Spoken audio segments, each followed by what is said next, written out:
Good morning dear student.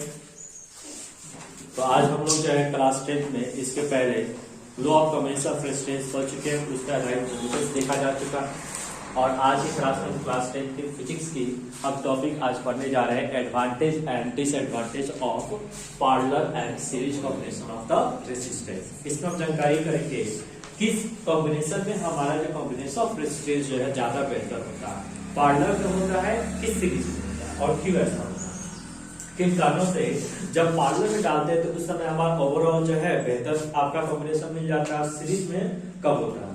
कहां पर हम सीरीज कॉम्बिनेशन का इंप्रेशन करते हैं और कहां पर पैरेलल कॉम्बिनेशन का इंप्रेशन करते हैं, ये चीज आप लोग देखेंगे। देखो बच्चों, आपके घर में जो आपका इलेक्ट्रिक सर्किट किया जाता है वो होता है आपके पैरेलल कॉम्बिनेशन का। क्यों कि पैरेलल कॉम्बिनेशन की एक सबसे बड़ी एडवांटेज है, वो एडवांटेज यह है कि आप जो है अलग अलग एप्लीकेशन के लिए क्या कर सकते हो, अलग अलग स्विच को प्रोवाइड कर सकते हो। दूसरा इसका एडवांटेज है कि अगर एक ने काम को स्टॉप किया, बाकी जो है वो अपने काम को जारी रखेंगे। जैसे आपके घर में चार रूम है, इसमें एक कमरे में आपको लाइट की जरूरत नहीं है, आपने उस रूम में ऑफ किया, लेकिन बाकी जो 3 रूम्स हैं उस रूम में आपकी कंटिन्यू लाइट वहां पर लाइट अप है, वहां पर लाइट आपको दिखाई दे रही है। इस चीज को मालूम चलता है कि हमारा जो कॉम्बिनेशन होता है डोमेस्टिक इलेक्ट्रिक सर्किट वो किस में होता है, पैरेलल में होता है। ठीक है, क्योंकि हम एक तो सबसे पहला कारण क्योंकि हम सबको जो है अलग अलग स्विच प्रोवाइड कर देते हैं। दूसरा कारण कि एक जो है काम स्टॉप करता है तो अदर पे कोई इफेक्ट नहीं पड़ता, अदर अपने काम को जारी रखता है। ठीक है, और तीसरा यहाँ पर जो है बात करें दूसरी जो है इसके एडवांटेज की, वो ओवरऑल रेजिस्टेंस जो पैरेलल कॉम्बिनेशन जो होती है वो घर में कैसी होती है, उसका रेजिस्टेंस लो होता है, जिसके कारण से यहाँ पे आपकी जो है करंट अच्छी खासी मात्रा में आती है। ठीक है, दूसरी चीज कि यहाँ पे जो है आपकी प्रत्येक एप्लीकेशन को, प्रत्येक इलेक्ट्रिकल जो भी इलेक्ट्रिकल आपकी एप्लायंस है, जो भी इलेक्ट्रिकल अप्लायंस होते हैं कि जैसे कि आपका पंखा हो गया, बल्ब हो गया, कंप्यूटर हो गया, ठीक है, इन सभी को जो है इक्वल वोल्टेज मिल जाता है। कैसा वोल्टेज मिलता है, इक्वल। आप जो है मान लो कि अब अपने पोल से 220 वोल्ट को लेकर आते हो घर के अंदर, तो भी यहाँ पर जो वोल्टेज मिलेगा वो भी कितने का मिलेगा, प्रत्येक एप्लीकेशन को 220 वोल्ट का मिलेगा, चाहे वो एप्लीकेशन आपका हेवी एप्लीकेशन हो चाहे वो लाइट वेट हो। इससे उसको कोई मतलब नहीं है, सबको जो है इक्वल वोल्टेज की ऑब्टेन हो जाती है। यही कारण है कि हमारे घर में कौन सा कॉम्बिनेशन यूज किया जाता है, पैरेलल। लेकिन एक जगह ऐसा होता है जहां पे हम जो है सीरीज कॉम्बिनेशन का यूटिलाइजेशन करते हैं। जानते हो कहां पर, जो आपका मेन स्विच, ठीक है, जो आपके घर में लगाया गया मेन स्विच होता है वहां पर सीरीज कॉम्बिनेशन में डाला जाता है। क्यों डाला जाता है, क्योंकि सीरीज कॉम्बिनेशन की एक एडवांटेज है, वो एडवांटेज यह है कि एक काम स्टॉप करेगा, बाकी सभी क्या करेंगे, पूरे काम को स्टॉप करेंगे। इसी कारण से मेन स्विच जैसे आप ऑफ करते हो, आप क्या पाते हो कि पूरे के पूरे एप्लीकेशन जो है अपना वर्क स्टॉप कर देते हैं। इस प्रकार से मालूम चलता है कि हमारा सीरीज कॉम्बिनेशन घर में भी यूज किया था, और कहाँ यूज किया था, मेन स्विच की जगह यूज किया था। ठीक है, इसका यूटिलाइजेशन आपके घर में जो डेकोरेटिव आप लाइट लगाते हो उस दौरान भी सीरीज कॉम्बिनेशन का ही यूटिलाइजेशन करते हैं, क्योंकि उसमें जो हजारों की संख्या में, 100 के सैकड़े की संख्या में वहां पे क्या होता है, लाइटें होते हैं। अब प्रत्येक लाइट के लिए आप अलग अलग स्विच वहां पर लगा नहीं सकते, तो उसमें वो किस कॉम्बिनेशन में होते हैं, सीरीज कॉम्बिनेशन में। ठीक है, तो सीरीज कॉम्बिनेशन को डोमेस्टिक में हम लोग 2 जगह पे यूज करते हैं। पहला यूज कहाँ पे करते हैं, आपके मेन स्विच पे करते हैं, और दूसरा यूज कहाँ पे करते हैं, बहुत सारे लाइटेड बल्ब को जलाने के लिए एक साथ।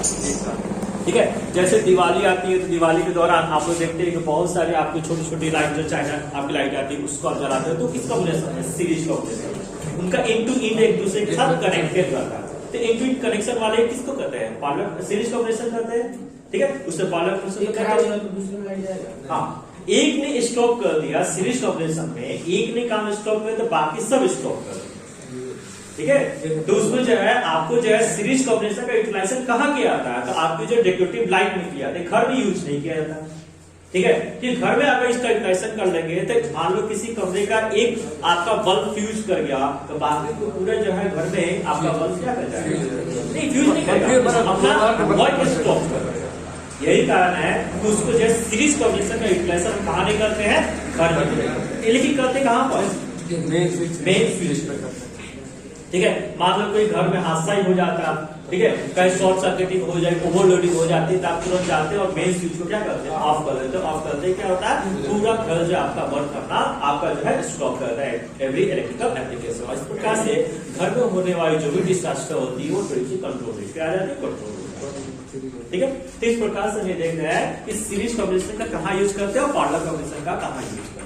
इनके एडवांटेज की बात करें तो पैरेलल कॉम्बिनेशन में सबसे पहले एडवांटेज कि प्रत्येक आपके इलेक्ट्रिकल एप्लीकेशन को इक्वल वोल्टेज मिलेगा, क्योंकि हमने बहुत सारे न्यूमेरिकल सोल्व किए, उसमें हमने क्या पाया, every application has equal voltage. क्या सेम होता है पैरेलल में, वोल्टेज सेम होता है, वोल्टेज सेम होता है। और आपने वहां पढ़ा था कि ओवरऑल जो रेजिस्टेंस की वैल्यू होती है वो आपकी जो बाकी तुलना, बाकी जो आपके रेजिस्टेंस की तुलना में कैसी होती है, कम होती है।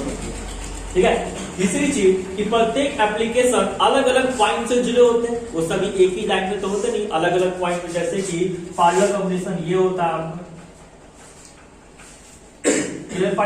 ये कॉम्बिनेशन कौन सा है, तो पैरेलल कॉम्बिनेशन। मान लो कि ये बल्ब यहाँ पे जो वर्क नहीं कर रहा, लेकिन इस लाइट को जाने के लिए दूसरा रास्ता तो है ना, जब लाइट यहाँ से पास आउट करेगी तो सिंपल सी बात है ग्लो ऑफ करेगा। एक ने काम स्टॉप किया, बाकी ने क्या किया, काम को जारी रखा। तो इस प्रकार से हम यहाँ देखते हैं इसका तीसरा एडवांटेज है कि एक काम स्टॉप करता है तो बाकी जो अपने कार्य को जारी रखते हैं।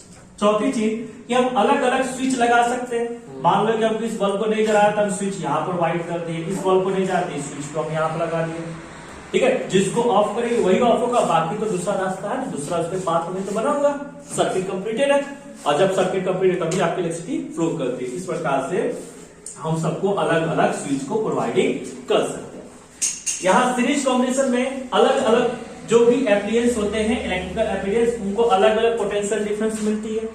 ठीक है, क्योंकि आपने पढ़ा था सीरीज कॉम्बिनेशन में सेम क्या होता है, करंट सेम होता है, और यहाँ पर आपकी जो है जब करंट सेम होता है पोटेंशियल डिफरेंट होती है, यानी प्रत्येक के लिए अलग अलग पोटेंशियल डिफरेंस वहां पर मिल जाती है। ओके, नेक्स्ट ओवरऑल रेजिस्टेंस जो होती है आपकी सीरीज कॉम्बिनेशन में क्या होती है, बहुत ज्यादा हाई होती है। सिंपल सी बात है, रेजिस्टेंस की वैल्यू जब हाई होगी तो वहां पर हीट जनरेशन भी ज्यादा होगा और घर में जो है आपकी शॉर्ट सर्किटिंग या ओवरलोडिंग होने की संभावना बनी रहेगी, घर में आग भी लग सकती है। यही कारण है कि आपकी रेजिस्टेंस जो होती है किसमें नहीं रखी जाती है, डोमेस्टिक इलेक्ट्रिक सर्किट में, सीरीज में नहीं रखी जाती है। ये दूसरा उसका सबसे बड़ा कारण। तीसरा, यहाँ पर एक एप्लीकेशन काम जो है स्टॉप करेगा तो बाकी सब स्टॉप करें, कारण क्या है, तो देखते हैं एक डायग्राम की मदद से। ये डायग्राम है आपको, ठीक है, यहाँ पर करंट जाने वाला, करंट जा रहा, लेकिन ये ने काम ने बंद कर दिया। जैसे ही काम अपना बंद करेगा सर्किट यहीं से ब्रेक कर दे। जब सर्किट कंप्लीट ही नहीं होगा तो क्या करंट यहां तक पहुंचेगा, नहीं। जब करंट नहीं पहुंचेगा तो क्या ये जो एप्लीकेशन है वो अपना वर्क करेगा, नहीं करेगा। एक काम स्टॉप करता है, बाकी सभी अपने कामों को स्टॉप। फर्स्ट स्टॉप कर दिया तो सेकंड भी स्टॉप कर दिया, थर्ड भी स्टॉप। अगर सेकंड वाला स्टॉप कर दे तो क्या होगा, तो भी स्टॉप हो जाएगा। क्यों, क्योंकि सर्किट जैसे यहां से करंट यहां से 500 कर गया, लेकिन यहां जैसे पहुंचता सर्किट कंप्लीटेड नहीं मिलता, और इस प्रकार से यहां से करंट फिर वापस लौट जाती है, जो आपका वर्क डन नहीं करेगा। ठीक है, ये भी नहीं करेगा और ये भी नहीं करेगा। अगर थर्ड वाला कर जाए तो भी नहीं होगा, क्योंकि सर्किट यहाँ पे ही आपका सर्किट क्या कर दिया, ब्रेक कर दिया। जब सर्किट ब्रेक कर जाएगा, सर्किट कंप्लीट नहीं होगा तो करंट आगे नहीं जाएगा, फिर वापस लौट के चलेगा। इस प्रकार से ये भी वर्क नहीं करेगा। इस प्रकार से आपकी सीरीज कॉम्बिनेशन में एक वर्क स्टॉप करता है तो बाकी सभी क्या करते हैं, स्टॉप कर देते हैं। ठीक है, तीसरी चीज कि हम यहाँ पर अलग अलग सेपरेट स्विच नहीं लगा सकते। क्यों, क्योंकि सभी के सभी एक ही लाइन में आपके कनेक्शन में है, किसी को हमने अलग सेपरेट की यहाँ पर लाइन प्रोवाइड नहीं किया। यही कारण है कि हम यहाँ पर अलग अलग एप्लीकेशन को अलग अलग स्विच की प्रोवाइडिंग नहीं कर पाते। ठीक है, बात समझ में आ गई। तो इस प्रकार से आज की क्लास में हमने देखा कि advantage and disadvantage of parallel and series combination. Series combination की भी एडवांटेज है। क्या एडवांटेज है, अगर हमको जो है मान लो करंट कम अमाउंट में चाहिए तब क्या कर सकते हैं, सीरीज में डाल सकते हैं, है कि नहीं, बात समझना है। अगर हम चाहते हैं कि सबको एक जगह से ही कंट्रोल कर लेते किसमें रखेंगे, सीरीज में। सीरीज के एडवांटेज भी है तो डिसएडवांटेज भी है। पैरेलल की एडवांटेज है तो वही कहीं ना कहीं इसका डिसएडवांटेज है। क्या डिसएडवांटेज है बता सकते हो आप लोग। पहला डिसएडवांटेज, ओवरऑल रेजिस्टेंस की वैल्यू कम है। जब रेजिस्टेंस की वैल्यू कम है, सिंपल सी बात है, करंट वहां पे हाई फ्लो करेगा तो करंट वहां पे ज्यादा आपको लगेगा। इन द केस करंट आपका लीकेज हो जाती है इलेक्ट्रिसिटी की, देन आपके पास करंट क्या हो जाएगा, बहुत हेवी अमाउंट आपको लगेगा और इससे जो है आपकी दुर्घटना एक्सीडेंट हो सकती है। तो इसका एडवांटेज भी है और डिसएडवांटेज भी है, हर चीज की डिसएडवांटेज और एडवांटेज होती है, ठीक है। लेकिन आपसे जो पूछा जाता है कॉमनली क्या पूछा जाता है, advantage of parallel combination and disadvantage of series combination, इसको याद रखना है, ओके। तो बच्चों आगे बढ़ते हुए हम लोग जो है टॉपिक, हमारी नई टॉपिक है, जिस टॉपिक का नाम क्या है, इलेक्ट्रिक पावर, ठीक है। जैसे कि क्लास 9 में हमने पढ़ रखा है कि what is power. Power means the rate of doing work done in per unit time. हम लोग जो है पावर के मतलब जानते हैं क्लास 9 से ही कि rate of doing work in per unit time, और वी कैन से दैट, या भी हम ये चीज भी कर देते हैं, power means the rate of consume energy. जितनी एनर्जी हम पर यूनिट टाइम में कंज्यूम कर जाते हैं उसको हम क्या करते हैं, पावर। पावर क्या है, पावर जो है rate of work done in per unit time, या फिर ये जो है रेट है जिस रेट से हम इलेक्ट्रिक एनर्जी को कंज्यूम करते हैं पर यूनिट टाइम, उसको क्या करते हैं, उसको कहते हैं पावर। इस प्रकार से हम ये चीज कर सकते हैं कि इलेक्ट्रिक पावर का मतलब क्या होता है, इलेक्ट्रिक पावर का मतलब होता है rate of doing electrical work. Electric power है यानी इलेक्ट्रिसिटी से जुड़ा हुआ यह पावर है, तो इस प्रकार से कर सकते हैं कि वो वर्क जो कि हमने इलेक्ट्रिकल वर्क किया है, उसी इलेक्ट्रिकल वर्क को जो पर यूनिट टाइम में हुआ उसको हम क्या कहेंगे, इलेक्ट्रिक पावर, ठीक है। पावर का डिफरेंस क्लास 9 में याद था तो उसी से डिफरेंस तैयार हो जाएगा, उसमें कोई दिक्कत नहीं आएगी। बस क्या करना है, पावर पर पहले इलेक्ट्रिक और जहां पर रेट ऑफ डूइंग वर्क है उसके पहले इलेक्ट्रिकल वर्क आ जाएगा, ठीक है। ठीक इसी प्रकार आपने ये भी चीज पढ़ सकते हो, ये भी कर सकते हो, जैसे कि यहाँ पर rate of consume electric energy है, तो यहाँ पे आप क्या कर, कौन सी आपकी पावर करो, इलेक्ट्रिकल वर्क करो, so it is known as the rate of doing electrical energy in per unit time, ठीक है। इस प्रकार से ये डिस्कशन में कोई दिक्कत आपको समझ में आया। इलेक्ट्रिक पावर क्या है, इलेक्ट्रिक पावर है वो जिस तरह से इलेक्ट्रिकल वर्क को करते हैं पर यूनिट टाइम में, या फिर इलेक्ट्रिक पावर वह है जो कि पर यूनिट टाइम में हम एनर्जी को कंज्यूम करते हैं, उसे क्या करते हैं, इलेक्ट्रिक पावर, ठीक है। इलेक्ट्रिक पावर को हम लोग जो है पावर को ऐसे नॉर्मली हम किससे दिखाते हैं, P से दिखाते हैं, ठीक है। और पावर का जो फॉर्मूला होता है W/T होता है। इस प्रकार से या फिर ये भी कर सकते हैं, रेट ऑफ एनर्जी कंज्यूम है ना, इलेक्ट्रिक एनर्जी कंज्यूम है पर यूनिट टाइम, यानी E/T कर सकते हैं। हम सभी जानते हैं कि पावर किसके बराबर है, W/T। इस हिसाब से अगर हम पावर का फॉर्मूला निकाले तो फॉर्मूला क्या क्या हो सकता है, तो एक तो फॉर्मूला ये हो गया, दूसरा फॉर्मूला ये हो सकता है P = QV/T। क्योंकि जो हमने पढ़ा था पोटेंशियल डिफरेंस के बारे में, सबसे पहला टॉपिक, दूसरा टॉपिक था हमारा electric potential rate of doing work in per unit time, यानी पोटेंशियल डिफरेंस क्या, rate of doing work in per unit for per unit coulomb, एक यूनिट कूलम के लिए। तो इस प्रकार से V = W/Q, देयरफॉर क्या आप यहाँ पर W = V × Q लिख सकते हो कि नहीं लिख सकते हो, यही जो है W, इस W की जगह पे हमने क्या लिख दिया, QV लिख दिया, और इस प्रकार से ये हो गया अपॉन T। हम सभी जानते हैं Q किसके बराबर होता है, Q किसके बराबर होता है, IT के बराबर होता है। क्यों होता है, क्योंकि I = Q/T, ठीक है। इस प्रकार से P से T कट गया, तो P का एक फॉर्मूला आपके पास आ गया VI, ठीक है। P का एक फॉर्मूला क्या है, VI W/T QV/T। ये तीन फॉर्मूले यहाँ पर। चौथा फॉर्मूला हम सभी जानते हैं पावर किसके बराबर है, VI के बराबर, voltage into time, voltage into current. अब यहाँ पर क्या बोलिए, वो कहां से आया, आप देखिए, आप पढ़े हो ना, electric current is equal to rate of passing electrical charge in per unit time, यानी चार्ज जो पास करे पर यूनिट टाइम पर I = Q/T होता है। तो बच्चों यहाँ पे Q की वैल्यू निकालना है, तो Q को यही रखेंगे, T को ट्रांसफर करेंगे तो क्या हो जाएगा, IT हो जाएगा, नहीं हो जाएगा, ठीक है। हम सभी जानते हैं P का फॉर्मूला क्या होता है, VI होता है। P का फॉर्मूला क्या होता है, VI। अब यहाँ पर V के जगह पे क्या लिखते हैं, IR अकॉर्डिंग टू हम लोग पढ़े हो ना, तो यहाँ पे क्या हो जाएगा, I²RP का ये चौथा फॉर्मूला हो गया। एक फॉर्मूला क्या, W/T, दूसरा फॉर्मूला क्या, QV/T, तीसरा फॉर्मूला क्या, VI, और चौथा फॉर्मूला क्या हो गया, I²R। बच्चा फॉर्मूला देखते हैं, हम सभी जानते हैं V और I के लिए I का फॉर्मूला क्या होता है? V upon R according to Ohm's law से ही आता है। इस प्रकार से V इंटू V क्या हो जाएगा? V square upon R। P का एक फॉर्मूला आपके पास आ गया क्या? V square upon R।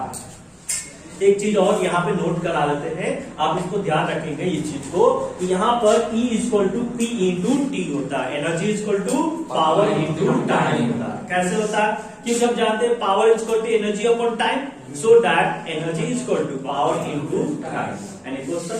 यहाँ पे आपके पास एनर्जी के फॉर्मूला क्या होता है? Power into time. इसका यूनिट जो इलेक्ट्रिकल पावर का होता है वो क्या होता है? वाट में होता है, जिसको डिनोट किससे करते हैं? W से। इसकी बड़ी यूनिट जो होती है किलोवाट होती है। क्या होता है? किलोवाट। तो अब आपको डिफाइन करना है 1 वाट,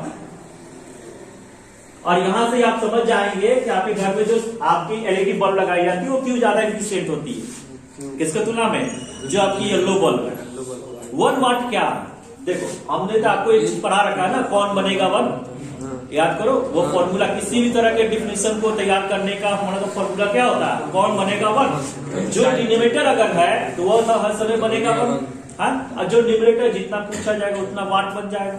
अगर पूछा गया 1 वाट यानी 1 joule of work doing in 1 second, that is known as 1 watt. या फिर 1 joule of energy consume in 1 second, that is known as 1 watt. अगर आपको एक्सप्लेन करना 50 वाट, मतलब 50 joule of energy consume in 1 second, और work done in 1 second.